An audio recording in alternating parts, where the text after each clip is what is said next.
I want you to imagine walking into a room, control room, with a bunch of people, 100 people, hunched over at desks with little dials, and that control room will shape the thoughts and feelings of 1 billion people. This might sound like science fiction, but this actually exists right now, today. I know because I used to be in one of those control rooms. I was a design ethicist at Google, where I studied how do you ethically steer people's thoughts. Because what we don't talk about is a handful of people working at a handful of technology companies, through their choices, will steer what 1 billion people are thinking today. Because when you pull out your phone and they design how this works or what's on the feed, it's scheduling little blocks of time in our minds. If you see a notification, it schedules you to have thoughts that maybe you didn't intend to have. If you swipe over that notification, it schedules you into spending a little bit of time getting sucked into something that maybe you didn't intend to get sucked into. When we talk about technology, we tend to talk about it as this blue sky opportunity. It could go any direction. And I want to get serious for a moment and tell you why it's going in a very specific direction. Because it's not evolving randomly. There's a hidden goal driving the direction of all of the technology we make. And that goal is the race for our attention. Because every news site, TED, elections, politicians, games, even meditation apps have to compete for one thing, which is our attention. And there's only so much of it. And the best way to get people's attention is to know how someone's mind works. And there's a whole bunch of persuasive techniques that I learned in college at a lab called the Persuasive Technology Lab to get people's attention. A simple example is YouTube. YouTube wants to maximize how much time you spend. And so what do? They autoplay the next video. And let's say that works really well. They're getting a little bit more of people's time. Well, if you're Netflix, you look at that and say, well, that's shrinking my market share, so I'm going to autoplay the next episode. But then if you're Facebook, you say, well, no, that's shrinking all of my market share, so now I have to autoplay all the videos in the newsfeed before waiting for you to click play. So the internet is not evolving at random. The reason it feels like it's sucking us in the way it is because of this race for attention. We know where this is going. Technology is not neutral. And it becomes this race to the bottom of the brainstem of who can go lower to get it. Let me give you an example of Snapchat. If you didn't know, Snapchat is the #1 way that teenagers in the United States communicate. So if you're like me and you use text messages to communicate, Snapchat is that for teenagers. And there's like 100 million of them that use it. And they invented a feature called Snap Streaks, which shows the number of days in a row that two people have communicated with each other. In other words, what they just did is they gave two people something they don't want to lose. Because if you're a teenager and you have 150 days in a row, you don't want that to go away. And so think of the little blocks of time that schedules in kids' minds. This isn't theoretical. When kids go on vacation, it's been shown they give their passwords up to 5 other friends to keep their Snap Streaks going, even when they can't do it. And they have like 30 of these things, and so they have to get through taking photos of just pictures or walls or ceilings just to get through their day. So it's not even like they're having real conversations. We have a temptation to think about this as, oh, they're just using Snapchat the way we used to gossip on the telephone. It's probably okay. Well, what this misses is that in the 1970s, when you were just gossiping on the telephone, there wasn't 100 engineers on the other side of the screen who knew exactly how your psychology worked and orchestrated you into a double bind with each other. Now, if this is making you feel a little bit of outrage, notice that thought just comes over you. Outrage is a really good way also of getting your attention. Because we don't choose outrage, it happens to us.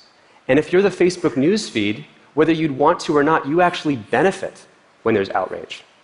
Because outrage doesn't just schedule a reaction in an emotional time space for you. We want to share that outrage with other people. So we want to hit share and say, can you believe the thing that they said? And so outrage works really well at getting attention, such that if Facebook had a choice between showing you the outrage feed and a calm news feed, they would want to show you the outrage feed, not because someone consciously chose that, but because that worked better at getting your attention. And the newsfeed control room is not accountable to us. It's only accountable to maximizing attention. It's also accountable, because of the business model of advertising, for anybody who can pay the most to actually walk into the control room and say, that group over there, I want to schedule these thoughts into their minds. So you can precisely target a lie directly to the people who are most susceptible. And because this is profitable, it's only going to get worse. So I'm here today because the costs are so obvious. I don't know a more urgent problem than this, because this problem is underneath all other problems. It's not just taking away our agency to spend our attention and live the lives that we want. It's changing the way we have our conversations, it's changing our democracy, and it's changing our ability to have the conversations and relationships we want with each other. And it affects everyone, because 1 billion people have one of these in their pocket. So how do we fix this? We need to make 3 radical changes to technology and to our society. The first is we need to acknowledge that we are persuadable. Once you start understanding that your mind can be scheduled into having little thoughts or little blocks of time that you didn't choose, wouldn't we want to use that understanding and protect against the way that that happens?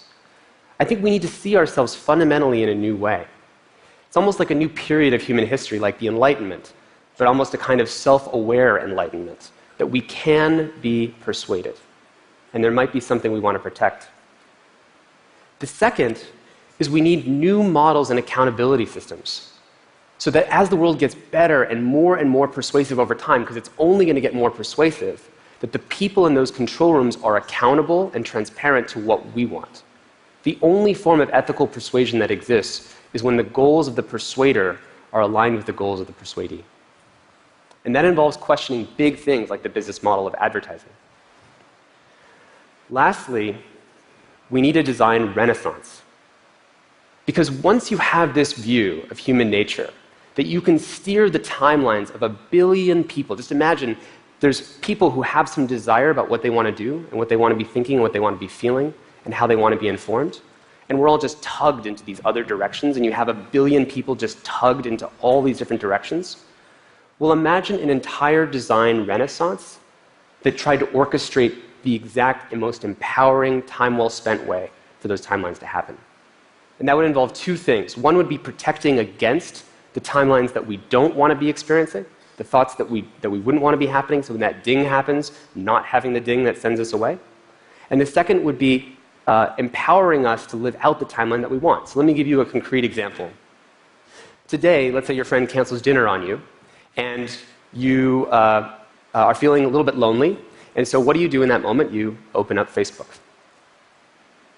And in that moment, the designers in the control room want to schedule exactly one thing, which is to maximize how much time you spend on the screen. Now instead, imagine if those designers created a different timeline that was the easiest way in using all of their data to actually help you get out with the people that you care about.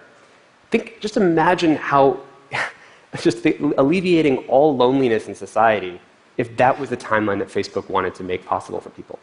Or imagine a different conversation where, let's say you wanted to post something super controversial on Facebook, which is a really important thing to be able to do, to talk about controversial topics.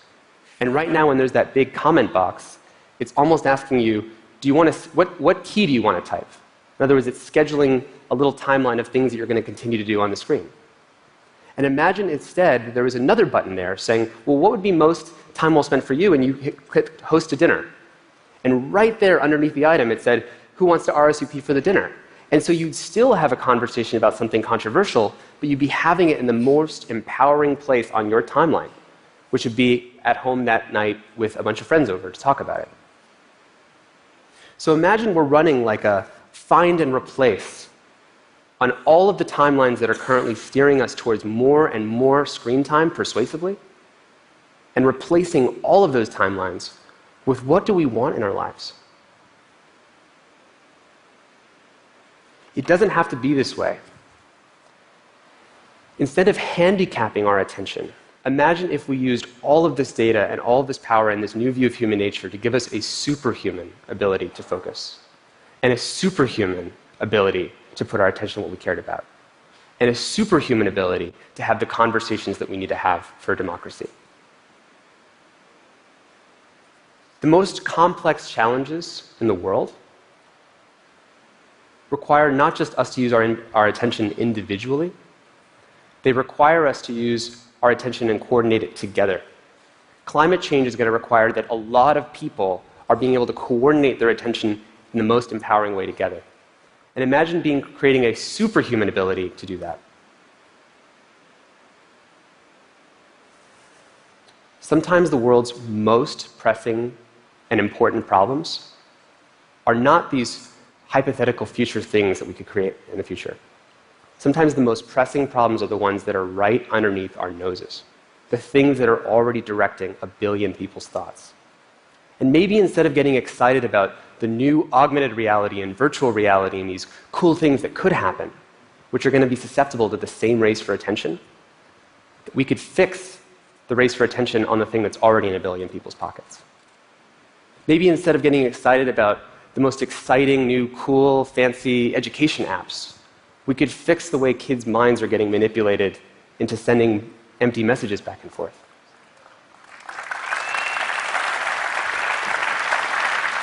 Maybe instead of worrying about hypothetical future runaway artificial intelligences that are maximizing for one goal, we could solve the runaway artificial intelligence that already exists right now, which are these news feeds, maximizing for one thing.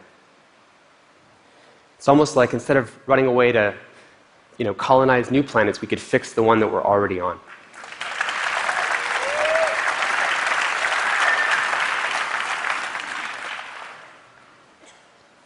Solving this problem is critical infrastructure for solving every other problem.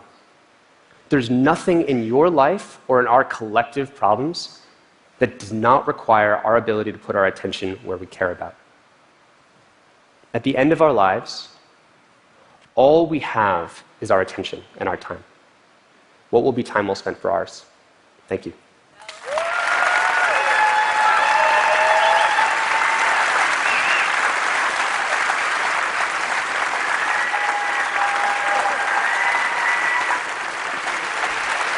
Tristan, thank you. Hey, stay up here a sec. Yeah.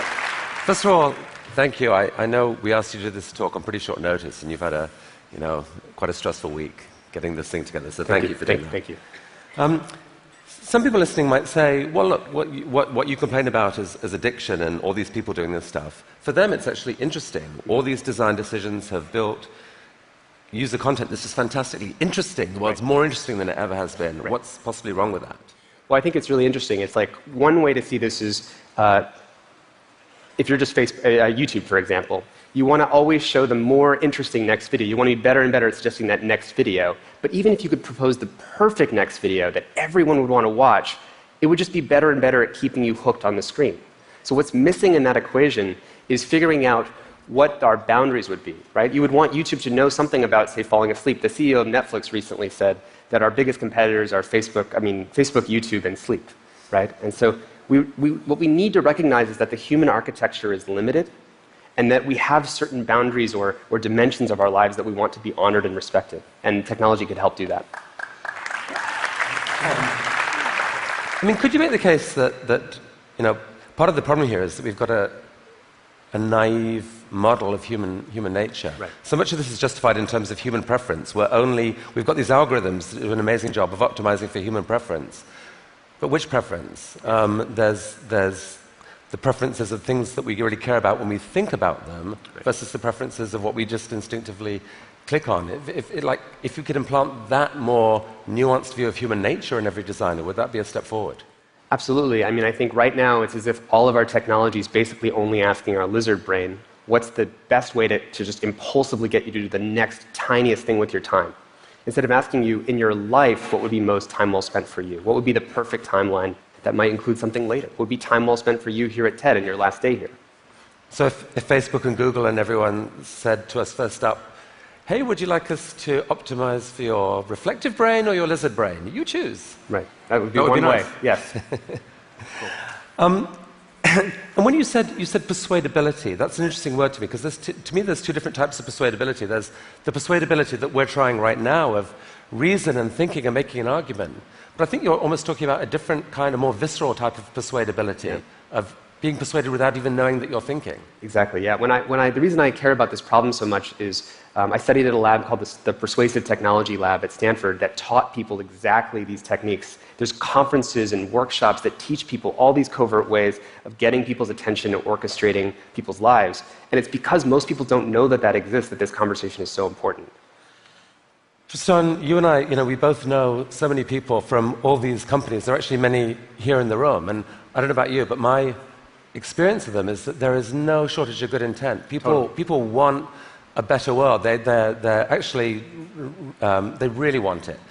And I don't think anything you're saying is, you're saying these are evil people. It's that a system, there's these unintended consequences that have really got out of control. Of this race for attention, yeah. It's the classic race to the bottom that when you have to get attention and it's so tense, the only way to get more is to go lower on the brainstem, to go lower into outrage, to go lower into emotion, to go lower into the lizard brain.